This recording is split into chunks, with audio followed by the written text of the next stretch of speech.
Okay, very simple question. Because both of you have been working on preparing as advisors.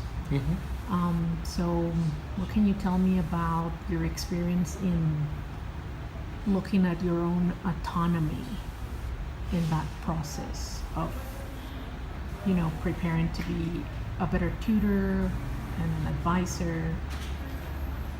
How has it helped in any way, or what has happened when you consider your own autonomy in preparing for, advising students? What can you say about that? Wow, that's a good question. Well, let me try to answer. In my case, I think it's a paradox that I consider myself a very autonomous learner. I've always considered myself like I'm good at learning by myself. I'm very independent. I look for resources. So I think I've always been autonomous when in school. But as a teacher, I realized that I was the opposite. I wanted to have everything in control. Everything, every single decision in the classroom I wanted to make. What students read, what students listen, what students do. And although I know that the course we are taking is not exactly to make changes in the classroom, I've become more aware of the importance of giving students more freedom to shine more. So I think I've become more aware of the role of autonomy in students' lives and in my own life.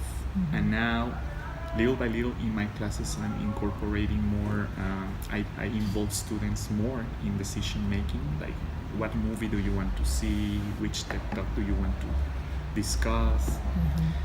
And well, it's still a process. I think it's very difficult. Here at the lab, for example, I try to remember when I'm with a student that it's his or her thoughts that matter, not mine. And for example, today when I had the conversation club, I used to suggest the topics and ask the questions. And today it was difficult, but I did what you suggested. I hold my hands and I was like, okay, so who chooses the next topic? And it's like, and I see the reactions. It's a positive reaction. Students, they charge. And if you let them. But it's been hard. I'm not going to lie. It's a process, and well, that's my case. Yeah, I think I have, along the same lines. When I was in college, I was more.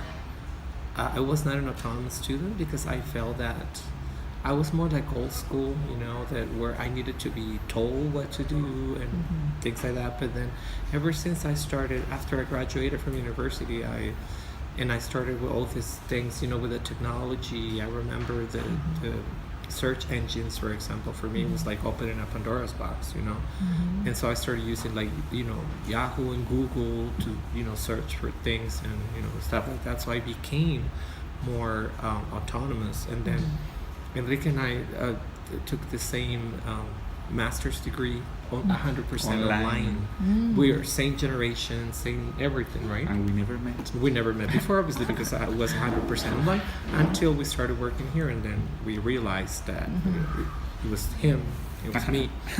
But anyway, the point that I'm trying to make is that right there, I became more autonomous. And same thing, like for example, I remember taking French and going to the French Alliance, or even here, I took French here for one semester. And I would just, on my own, watch YouTube videos. I actually subscribed to some teachers on YouTube, and I would, look for stuff online and everything. So I would it was more on my own, basically, But at the same time, with my students, I have that, I have like a predicament because, for example, I was thinking over the summer, I got my evaluation for my students, and I was sort of like trying to let go. And then some of the comments were that they felt that at some point, like I let them, Too free. maybe you they abandoned felt, them? maybe they felt that, and now I'm all paranoid, telling them, please don't feel like you're all left out in the dark. But I just, they told me, like, for example, one concrete thing was one suggestion was that they needed like more extra help, because I would tell them, please study the unit in the book, especially the grammar part and the vocabulary part, and I would try to guide them, But then now I got comments, not a lot of comments, but I got 2 comments actually, that some students felt that way. So I just became so paranoid about, because I don't want them to feel that they were neglected, Right. Yeah. And as you mentioned, it's a mindset, it's something that, at least for me, and I know you mentioned that too, that I'm becoming more aware and more self-conscious about those things, because I have that tendency. And we talked about this before. Remember I told you that I used to call this a Mother Teresa complex, that you want to spoon feed everyone when they don't need it, But now that I'm more self-conscious about it, and it's a mindset, you have to start thinking along those lines. I'm letting go more, because what you said for me makes a lot of sense too. That it should be more, especially in a setting like this. Not so much in our classroom, because it's a totally different ball game. But in a scenario like here, I still struggle with that. Yeah. It takes time. That's why we're That's working why we're on it. training. Exactly. I Alright. just can't get that out of my mind, thinking, I don't want him to feel that I fail, or that I'm letting him, or that I'm neglecting the person, That you don't care. Yeah. Anyway.